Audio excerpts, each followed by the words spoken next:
proceso de adquisición de talento que se da en un determinado momento, en realidad es un proceso permanente. Es decir, las personas, los colaboradores, demuestran su comportamiento todos los días. Entonces son los evaluadores los que tienen que estar atentos y observar los comportamientos de manera permanente.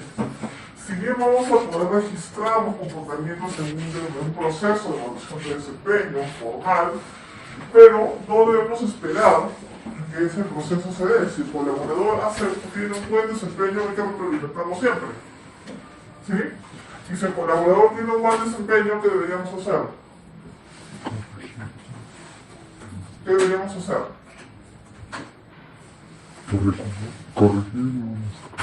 Corregirlo. Sí. No vas a esperar que llegue a fin de año para decirle, no vas a esperar que llegue en noviembre para decirle, oye, por si acaso en abril entregaste mal un reporte. ¿No? Tengo que corregirlo de manera inmediata, ipso facto. ¿Sí? Entonces, el proceso de evaluación de desempeño es un proceso permanente, una evaluación permanente de los comportamientos, pero de un momento a otro tendríamos que decidir formalizar ese proceso, es decir, llevarlo a cabo, ejecutarlo, diseñarlo, planificarlo. Entonces, ¿cuáles son estas etapas, o mejor dicho, cuáles son estas relaciones que tiene el proceso de la evaluación de desempeño con los demás procedimientos? ¿Ok? ¿Cómo se podría relacionar el proceso de evaluación de desempeño con el proceso de selección de personal? ¿A qué nos referimos con control de calidad? Que la evaluación de desempeño es el control de calidad del proceso de reclutamiento y selección. ¿A qué nos referimos con eso? ¿O a qué nos podemos estar refiriendo con eso? ¿Qué cosa es un control de calidad? ¿Qué cosa es controlar la calidad?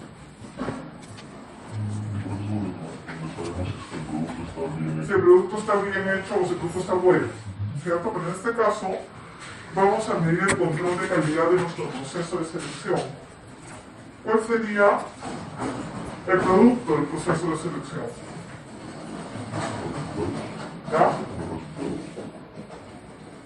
¿Cuál es el objetivo de un proceso de selección? ¿Elegir qué? ¿Un candidato de qué? Que esté adecuado al perfil, ¿no es cierto? Que sea competente. Muy bien. Entonces, ¿qué es lo que se espera de un buen proceso de selección? ¿Qué es lo que se espera de un buen proceso de selección? Que el candidato tenga las competencias y a su vez tenga un buen desempeño. Entonces, si voy a tener un buen desempeño, ¿no es cierto? Lo tengo que medir. Entonces, ¿qué va a pasar si no tengo? Pues recuerda lo que último que vimos acá en la clase, la famosa curva del infierno del principiante, ¿sí? Acá teníamos la productividad, el eje de la productividad y el eje del tiempo, ¿no es cierto? Entonces al comienzo las personas ingresan, pero ¿qué puede pasar al comienzo? ¿Qué puede pasar al comienzo? Su productividad va a caer, ¿no es cierto? ¿Por qué? Porque acá está que pasa en este proceso, está pasando la inducción, la adaptación al puesto, ¿no es cierto? Entonces, yo tengo que medir el desempeño de esta persona cuando esta persona ya pase este proceso que se acuerdan que era el infierno del principiante, el famoso beginner's hell, ¿no? Que es, si yo evalúo,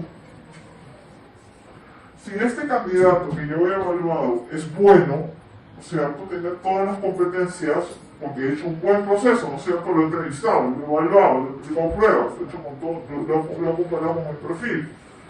¿Cómo debería ser su desempeño luego de 3 meses de haber sido contratado? ¿Qué esperaría yo si es un buen candidato? Que su desempeño sea ¿qué? Alto, ¿no es cierto? Que sea bueno. Entonces, la evaluación de desempeño en ese sentido me va a medir la calidad de mi proceso, qué tan bueno he hecho. ¿Y qué pasaría si contrato un mal candidato? ¿Cómo sé que he contratado a un candidato malo?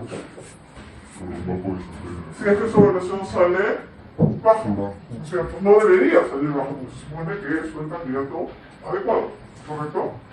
A eso nos referimos con que tiene control de calidad. ¿Y a qué nos referimos cuando hablamos de la relación de evaluación de desempeño con el proceso de capacitación? ¿Cómo se relacionan estos dos procesos? ¿De qué manera la evaluación de desempeño contribuye con el proceso de capacitación? Cuando nos hablamos de que es una fuente de información, ¿para qué? ¿Para qué? Para detectar actividades, ¿no es cierto? Supongamos que yo tengo a un gerente y voy a estar midiendo su competencia de liderazgo. Y yo espero que en una escala del 1 al 5, donde el 5 es un alto nivel de desarrollo y el 1 es un nivel básico, ¿correcto? ¿No es cierto? Acá tienes el grado del 4, 3, 4, ¿no? La escala, ¿sí? Yo espero que este gerente tenga un nivel de competencia de desarrollo número 5, ¿no es cierto? Un alto nivel de liderazgo. Entonces, en cuanto a mi competencia, liderazgo, acá tengo 1, 2, 3, 4, y tengo 5 por acá, ¿no es cierto? Son los niveles. Y acá tengo competencias de liderazgo, trabajo en equipo, comunicación, etc. Todas las competencias que estoy evaluando, ¿correcto? Muy bien. Entonces, si yo espero, ¿correcto?, que mi líder, que mi gerente tenga un nivel 5 de liderazgo, ¿cierto? Esto es el esperado, ¿sí? Vamos a decir, trabajo en equipo que tenga un nivel 4, que es el esperado, el deseado, o el óptimo para esa posición. Y comunicación un nivel 5 también, ¿correcto? Eso es lo que espero de él. Pero resulta que luego que lo evalúo en una evaluación de desempeño, resulta que su nivel de liderazgo está en 4, su trabajo en equipo está en 3 y su comunicación está en 3. ¿Correcto? Esto es lo esperado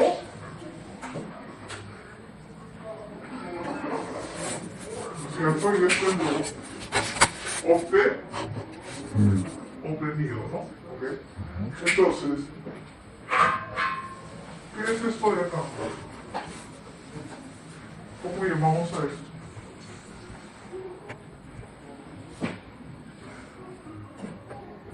¿Cómo llamamos a la diferencia entre lo esperado y lo obtenido? ¿Cómo lo llamaríamos?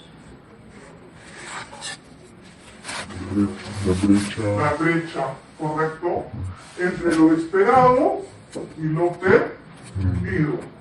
Entonces, si yo espero un nivel 5 y obtengo un 4, ¿la brecha de cuánto es? Si yo espero un 4 y tengo un 3, y si espero un 5 y tengo un 3, ¿cierto? Estas brechas, ¿qué significa? ¿La persona tiene el nivel de competencia esperado o no? ¿Ah? No. ¿Qué tengo que hacer con esa persona? Capacitarla, ¿no es cierto? Entonces la evaluación de desempeño me sirve ¿para qué? Para cerrar la brecha. Para cerrar la brecha no, ¿para qué? ¿Qué necesita? ¿Qué necesita? ¿No es cierto? ¿Para qué? ¿En qué necesito capacitarlo? ¿No es cierto?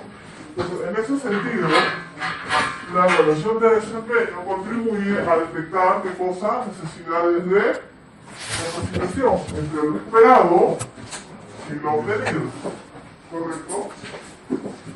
Y también, por otro lado, me sirve para poder establecer planes de rotación o de promociones, ¿correcto? Si yo sé que este gerente con estas brechas, yo no lo voy a poder promocionar a un siguiente nivel, ¿no es cierto? Porque no, ni siquiera llega a las mínimas para su nivel. ¿Sí? Pero vamos a ver, supongamos que tengo gente que en lugar de tener, ¿no? Vamos a decir al revés. ¿Ok? Al revés.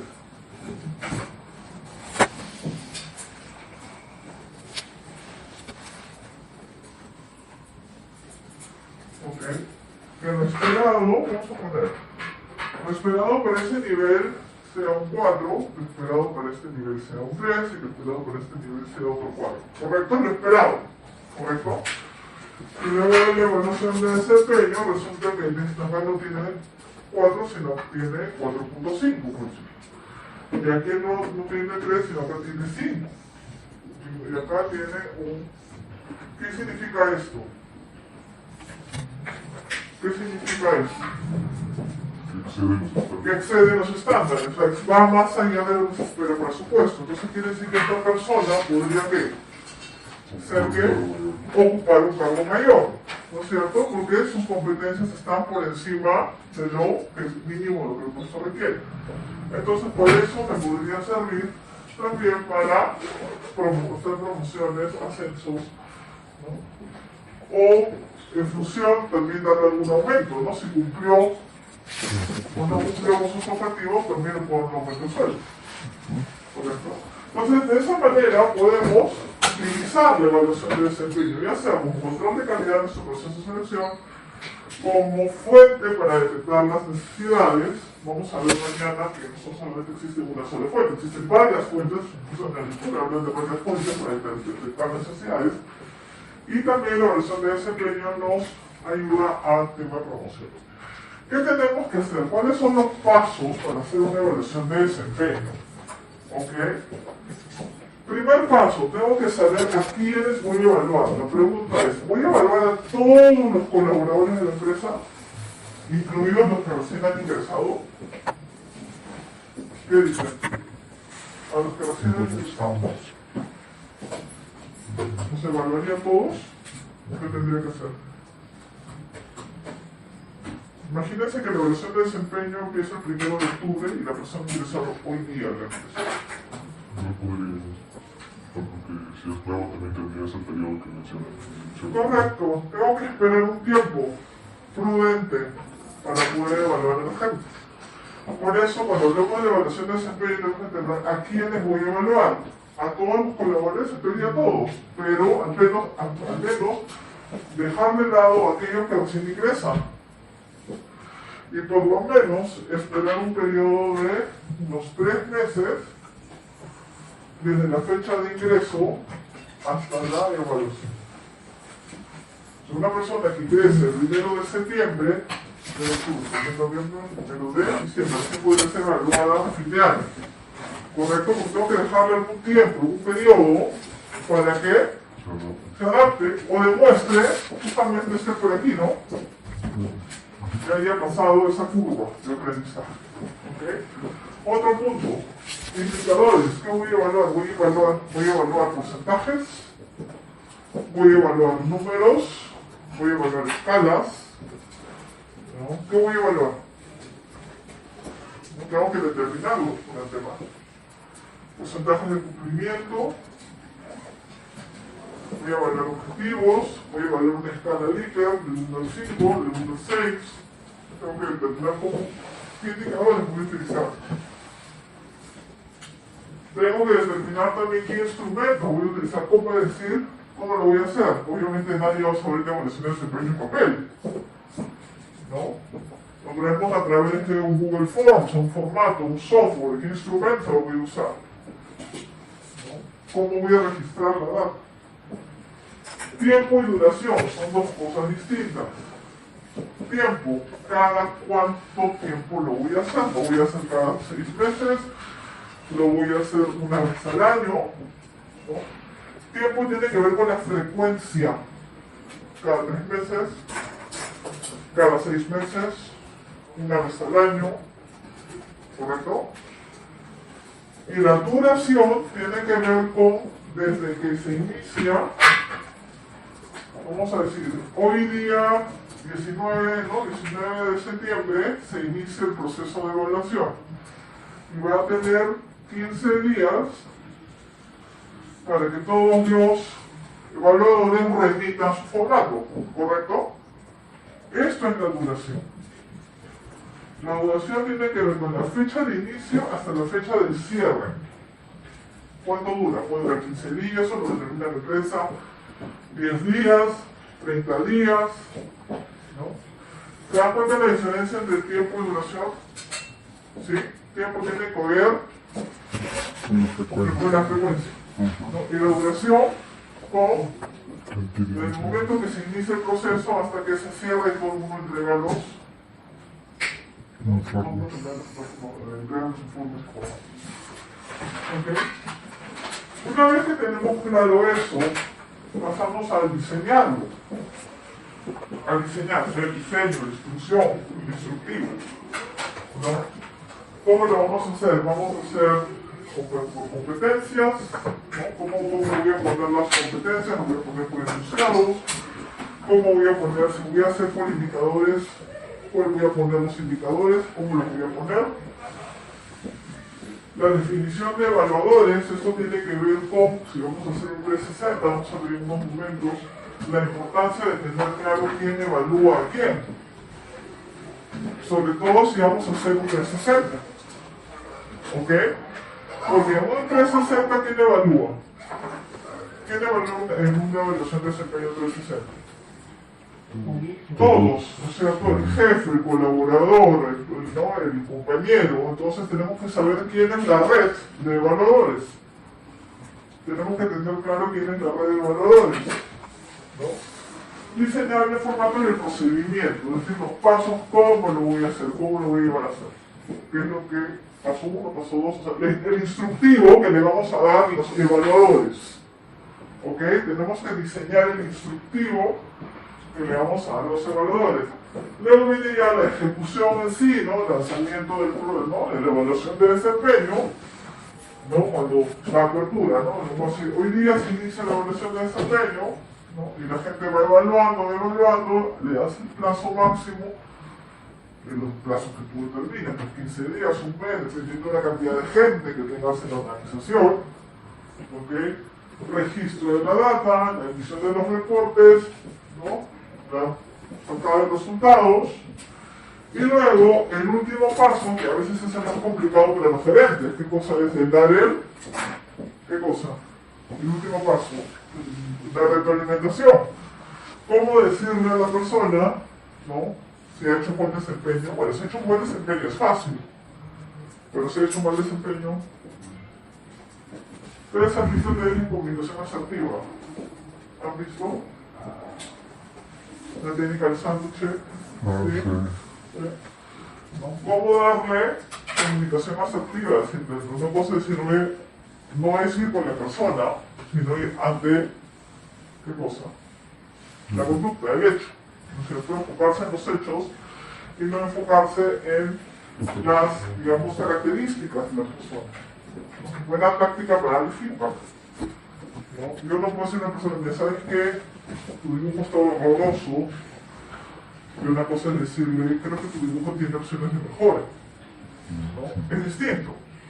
¿No? O decirle, ¿sabes qué? Tú no sabes nada, eres un burro, no has entendido, a decirle, creo que podrías revisar mejor el documento y luego lo respondes. ¿Se dan cuenta? Esa es la diferencia. Yo no puedo decir atacar a la persona, tengo que atacar el problema. No puedo ir en contra de la persona, atacar su autoestima, atacar hacia sus características personales, tomarlas como excusa, ¿no? Para llamar su atención, sino tengo que enfocarme en el desempeño, en las consecuencias de su comportamiento, ¿no? En el trabajo.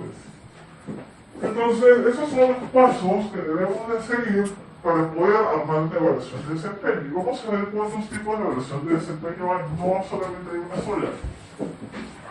Podemos usar varias de ellas. ¿Okay?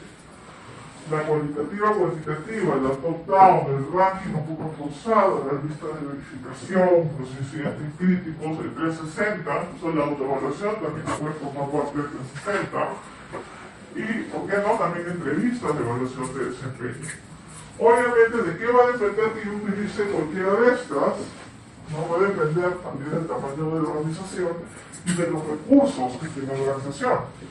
Yo no voy a hacer una evaluación de desempeño basada en entrevistas cuando tengo 500 trabajadores que evaluar, ¿no? Sería bastante caótico. Correcto. Si tengo 500 trabajadores por evaluar, podría utilizar alguna de estas otras opciones. Puedo hacer un top-down o un 360 bien armado.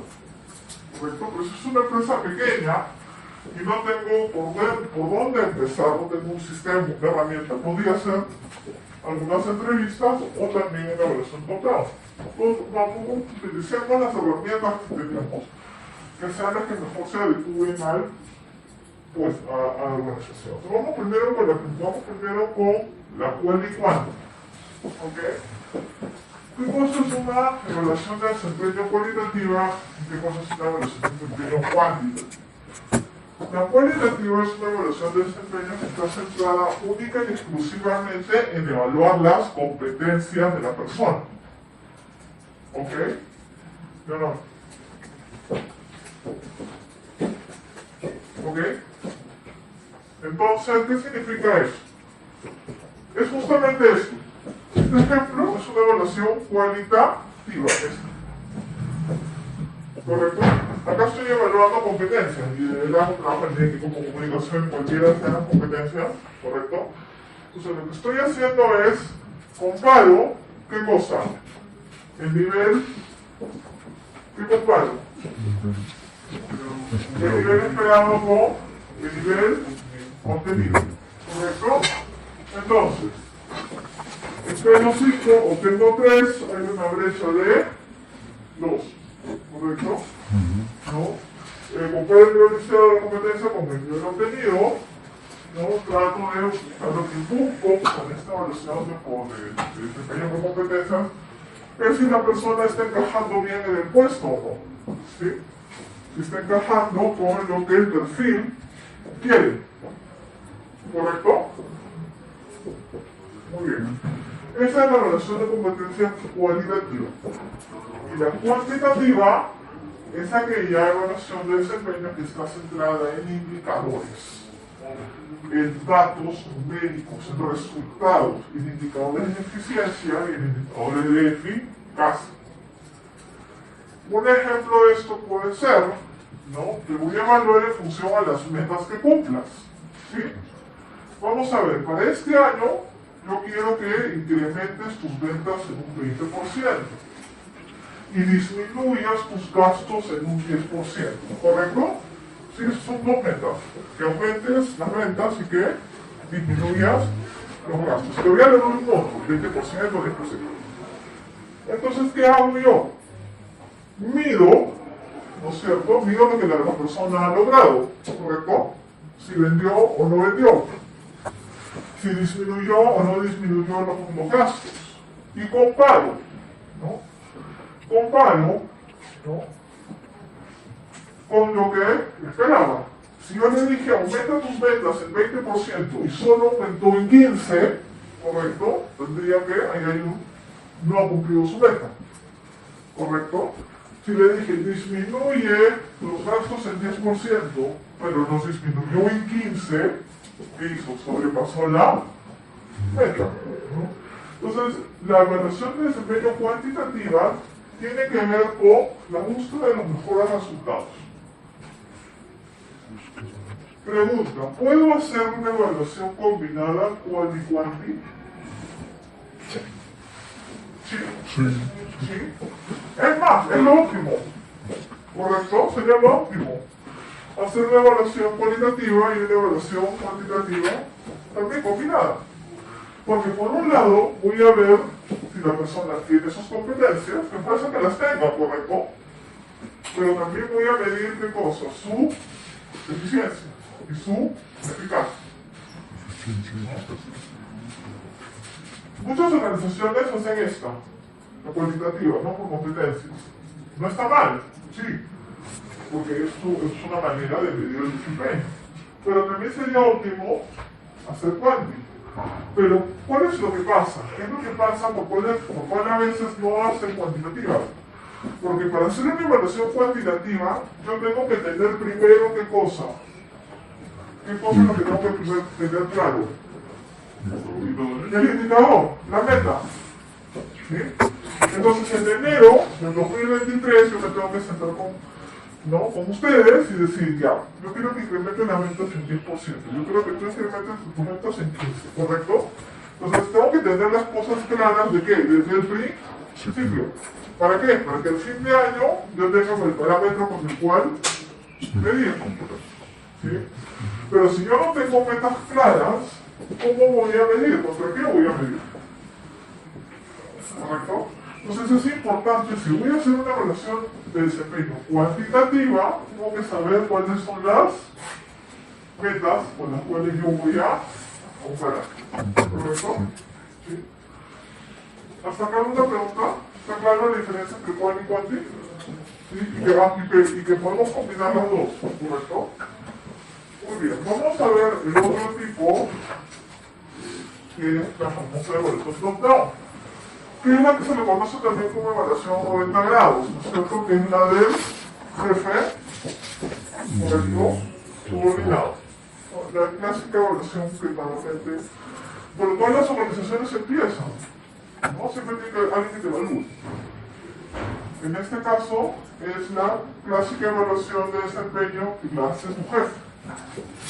Por eso se llama top-down porque va de arriba hacia abajo, ¿no?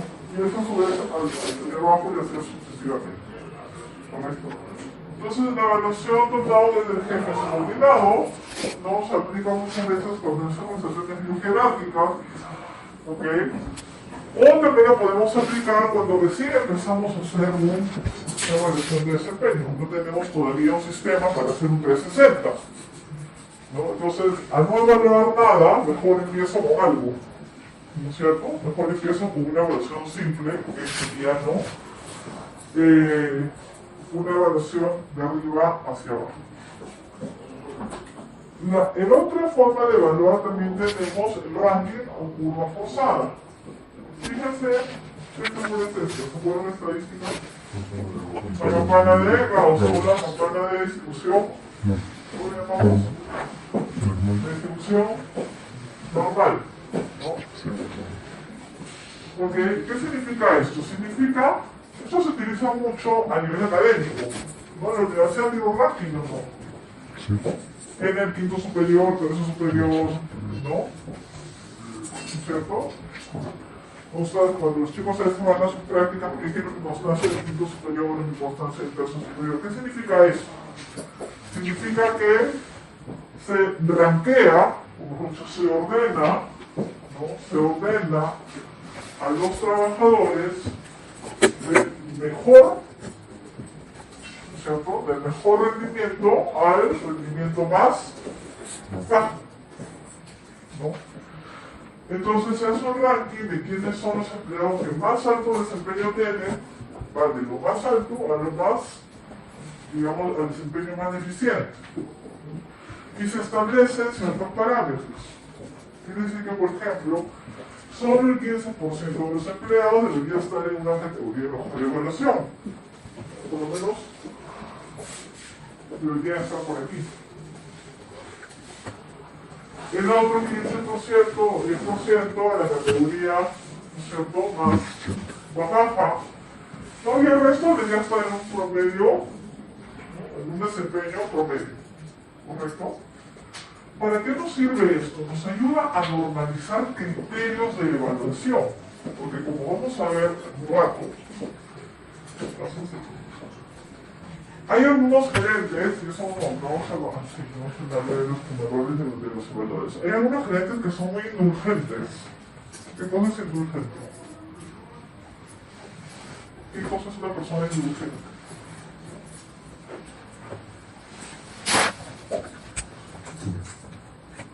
¿Qué cosa es alguien indulgente? ¿Qué cosa es alguien severo? Alguien que muy estricto, severo, ¿no? Muy castigador, ¿correcto? Entonces lo indulgente lo opuesto a severo. Por lo tanto, ¿quién es alguien indulgente? Alguien que perdona muy fácil, ¿no es cierto? No. ¿Tenemos gerentes indulgentes? Sí. Aquellos gerentes que evalúan alto a todos. Nos califican muy alto a todos. ¿Correcto?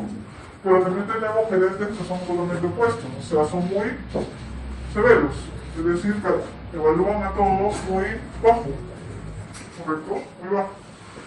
Entonces, si tenemos eso, podemos darnos cuenta, al tratar de hacer un ranking, la curva tiene que ser siempre así, una distribución normal. Si tenemos gerentes que son muy indulgentes, ¿qué significa que va a pasar? ¿Para dónde va a tender la curva? Si son muy inteligentes. Para allá, ¿no es cierto? Y ojo, esto no es normal, pues. ¿No? Entonces tenemos que ahí podemos darnos cuenta quiénes son aquellos que sobreevalúan a sus colaboradores. O si tenemos gerentes muy severos, ¿para dónde irá la curva? Para este lado. Entonces tenemos que, eso nos ayuda mucho a ver, ¿no? Un poco a establecer parámetros en la evaluación de desempeño. ¿Okay? Entonces, nos sirve un poco para ver la distribución. Finalmente se distribuye el desempeño en una organización, ¿no? Vamos, cuando veamos línea de carrera en la tercera unidad, vamos a ver qué hacemos con este grupo que está aquí, con el grupo de los talentos, ¿no? ¿Qué pasa si un talento que está por aquí, rendimiento excelente, me dice que quiere renunciar? ¿Lo dejamos renunciar o no? No. No, hacen lo que sea para dejarlo. Está por aquí. Pero si alguien que está por aquí quiere renunciar, ¿no?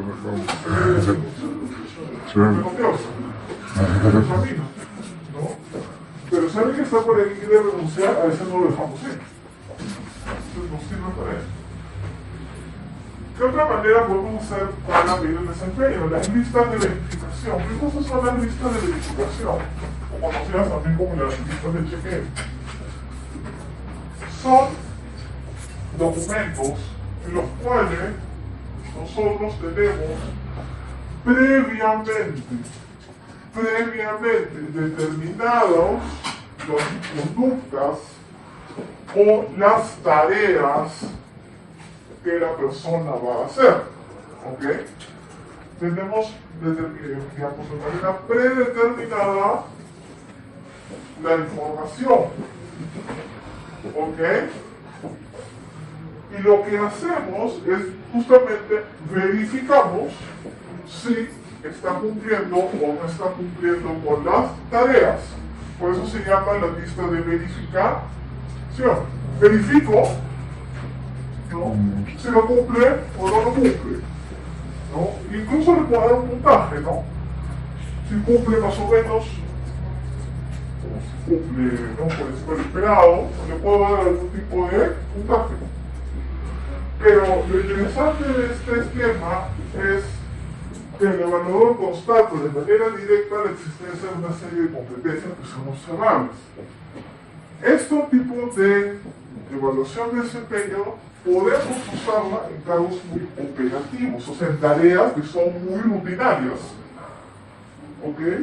O tareas que son fáciles, no fáciles para que las ejecuta, sino que son fáciles de ser observadas, ¿correcto? Yo no podría utilizar una lista de verificación para medir la gestión del planeamiento de un gerente. ¿Por qué? Porque hay tareas que no son netamente muy observables, ¿no es cierto? Porque el gerente puede tener una serie de actividades, negociaciones, reuniones a las cuales yo no puedo observar. Pero sí, por ejemplo, ¿no?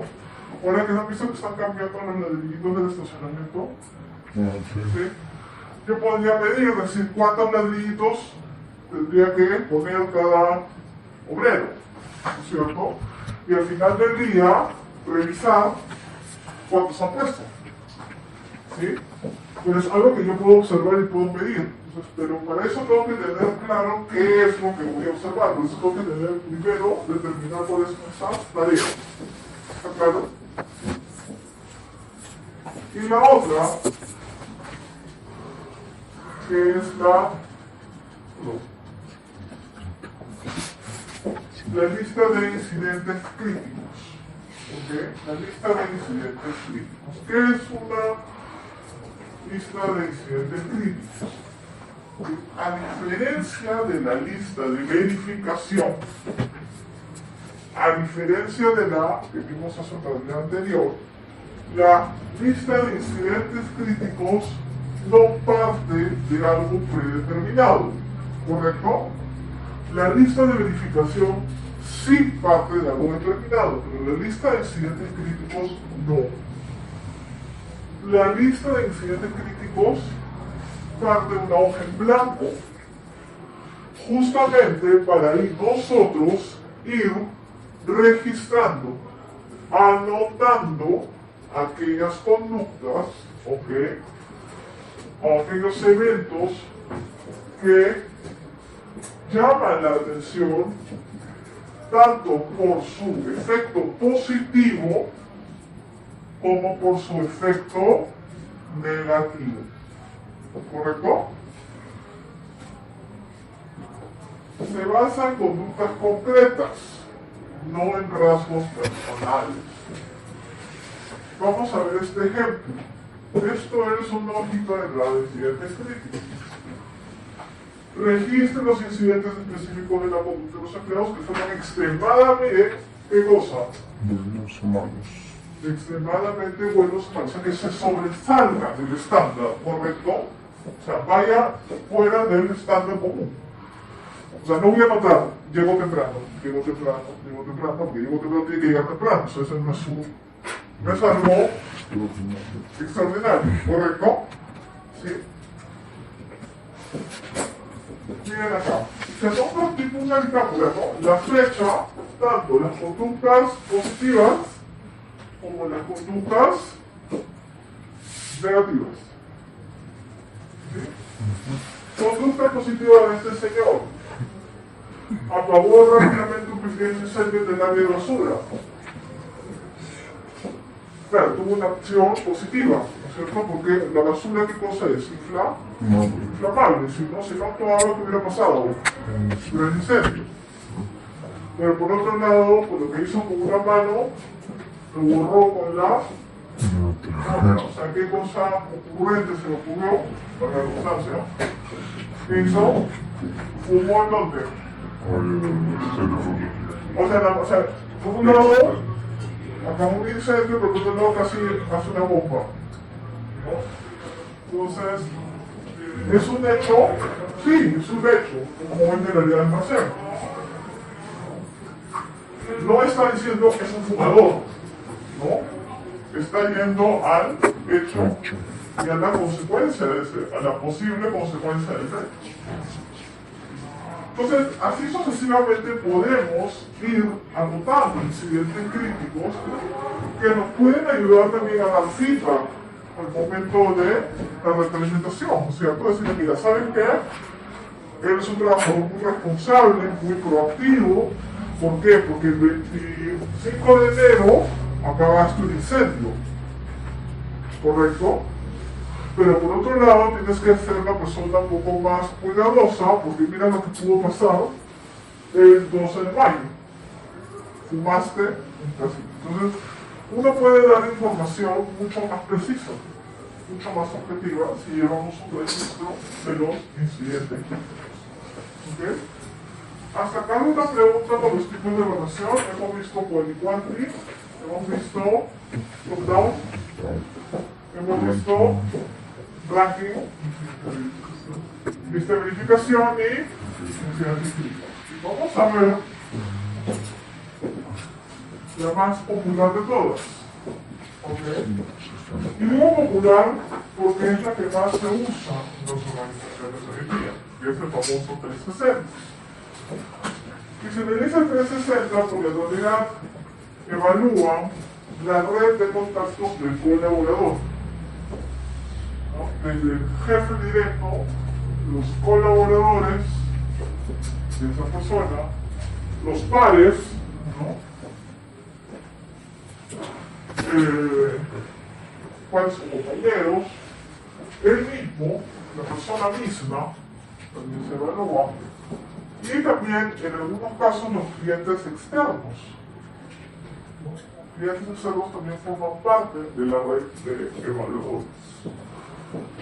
Ok, vamos primero a entender cómo hacer un 360. Hacer un 360, las empresas dicen, ya quiero evaluar 360, perfecto, me parece una buena alternativa, porque así podemos tener la oportunidad de que la persona sea evaluada de diferentes perspectivas, y no solo la del jefe. Pero tenemos que entender algunos conceptos claros. ¿Ok? Primero, ¿qué es un paro? un par o un compañero de trabajo, no puedo borrar eso, ¿no? Un par o un compañero de trabajo es aquel que no necesariamente puede trabajar en su misma área. Puede estar en su misma área, ¿ok? Como no necesariamente estar en la misma área. ¿Cuál es la condición base para que una persona sea par de otra? La condición base tiene que ser de que ambos miembros de la organización tengan un trabajo de interdependencia. ¿Qué significa eso? Significa que mi trabajo es fuente, ¿no?, de información o constituye de alguna parte el requisito para su trabajo. Es decir, yo no puedo armar la revista de la compañía si no recibo la información de mi compañero de otra área. ¿Correcto? ¿Sí? Y yo no puedo armar mi proyecto si no recibo la información de la otra persona que está en otra área. ¿Correcto? A eso nos referimos con cierto nivel de interdependencia o constante interacción. No necesariamente puede ser la misma categoría de la misma área, puede ser de otra área. Por ejemplo, yo cuando era jefa de desarrollo, mi par era la jefa de comunicaciones corporativas y estábamos en dos áreas distintas. Reportábamos a dos gerentes distintos, pero era mi par. Y yo era el par de ella, porque yo le proveía de información para que llegara a su trabajo y ella también me proveía de información para que llegara a mi. ¿Sí? Hay cierta relación interdependiente. ¿Qué tengo que hacer para armar un 360? Primero, tengo que identificar las redes evaluadores de mi trabajador. ¿Sí? Las redes evaluadores de mi trabajador. Y segundo, validar dicha red. ¿Qué significa validar? Es decir, ¿estás seguro que este es tu jefe? ¿Estás seguro que este es tu par? ¿Estás seguro que este es tu colaborador? Sí. ¿Por qué? Porque ¿qué es lo peor que puede pasar? Que cuando haces una evaluación de desempeño y lanzas tu evaluación, le llegue, por ejemplo, a Moisés, ¿no?, que tiene que evaluar a Shan. Y Moisés dice, pero Shan no trabaja conmigo. Ay, perdón, me equivoqué, ¿no? No voy a evaluar, ¿no? O a Patrick le llega la evaluación de desempeño, ¿no?, de Leonor. Dice, pero si Leonor no tiene nada que ver conmigo, no puede dejar. Entonces, a ese tipo de situaciones debemos de evitar, por eso tenemos que tener clara la red. Otro punto importante es esto de aquí. ¿Qué significa? Esta es una persona, ¿no es cierto? Acá arriba está quién? Sus jefes. ¿Sí? Acá abajo están sus subordinados, sus colaboradores. Pueden ser sus clientes también, estamos sus pares y su autoevaluación. Yo puedo hacer dos cosas. La primera es decir que todas las evaluaciones pesan igual. ¿Sí? Entonces al final saco un promedio, ¿no? Si el jefe le pone 4, yo me pongo, ya, como yo me creo que soy yo, después de Dios soy yo, yo me pongo 5, mi jefe me pone 3, ¿no es cierto? Mis subordinados me ponen 3, ¿no? Y así sucesivamente. Mis clientes me ponen 2, ¿no? Mis padres me ponen 3, pero yo me puse 5, ¿no? Entonces, si yo saco un promedio, claro, ese 5 ¿qué va a hacer? ¿Me va a qué? Subir. Me va a subir, ¿no? No cuando tendría sentido. ¿Sí? Entonces yo puedo hacer ponderaciones o no.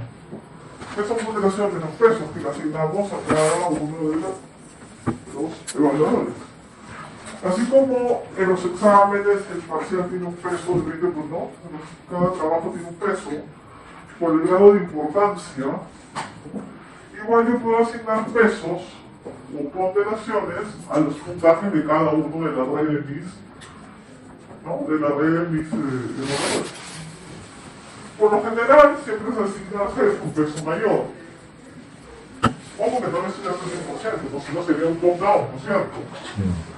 Acá, 60. Y el otro 40, ¿qué hago? Lo distribuyo entre mis otros tiempos. ¿Correcto? Eso es una manera de hacerlo. Otra gerente no. 60 es mucho. A este le doy 50 y los otros 50 lo distribuyo entre las redes. Pero fíjense, si yo determino el grado de importancia de ese valor. Aquí en este ejemplo, ¿quién es el que mayor importancia tiene en este ejemplo? Obviamente el supervisor. Y el siguiente grado de importancia, los padres, incluso por encima del colaborador. Fíjate que tu autoevaluación ya no te puedes evaluar, bueno, evalúate, ponte 5 si quieres, ¿no? Pero se va a ponderar con un por, ¿no es cierto? Con el ponderado bajo. ¿Correcto? ¿Sí? Entonces yo puedo determinar que todos pesen igual, sí, pero corremos el riesgo de que la autoevaluación, ¿qué cosa? Distorsione el resultado. Entonces lo mejor es asignarle pesos, ¿no? Pesos a nuestra evaluación.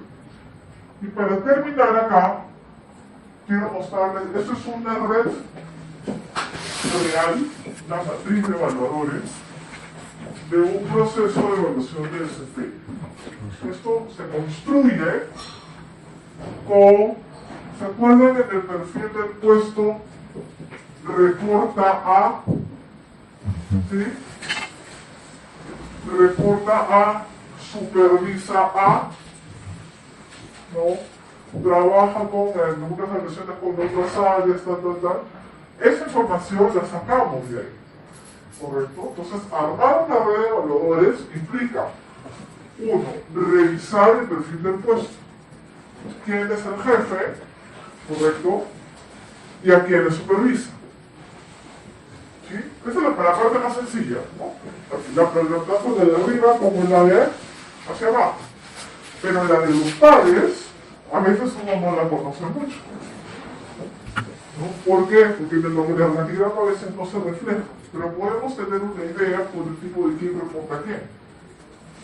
¿Bien? Entonces, vamos a ver. Vamos a ver aquí. ¿Dónde está? A ver, vamos a ver a este señor Jara, ¿ok? El señor Jara. Jara es el trabajador. ¿Qué cargo tiene Jara? Jefe de planeamiento y selección. Ok. ¿Quién es el jefe de Jara? Cisneros. Vamos a poner acá.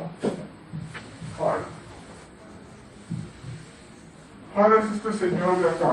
El jefe de desarrollo humano. Jara es este. Yo. ¿No? Cisneros.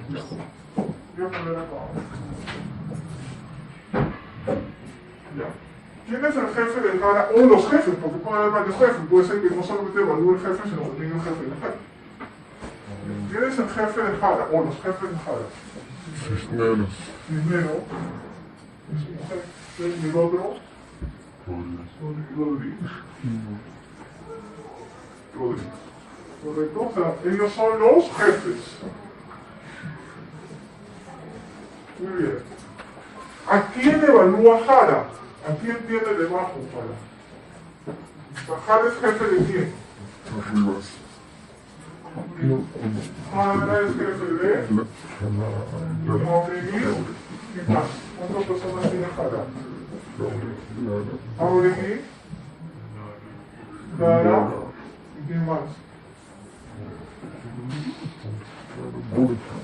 Jauregui, Lara y Borja. ¿Sí? ¿Correcto? ¿Sí? Debe hacer su tarea. Jauregui, Lara y Borja son colaboradores de quién? De Jara. ¿Me están siguiendo? ¿Sí? ¿A quién evalúa Jara? ¿Jara jefe de quién es? Jauregui, Lara y Porta. ¿Jara es jefe de quién? ¿Jara es jefe de quién? Jauregui, Lara y Porta. No dice el ejemplo, repítelo. Jauregui, Lara y Porta. Jara tiene como colaboradores a quién? Jauregui, A Lara y a Bolso, ¿correcto? Entonces ellos la van a evaluar o lo van a evaluar a este señor o señorita Jara como su jefe. ¿Sí?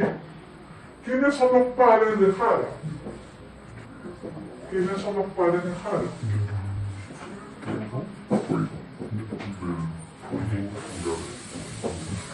Del pliego o del pliego, Y Arce. y Arce.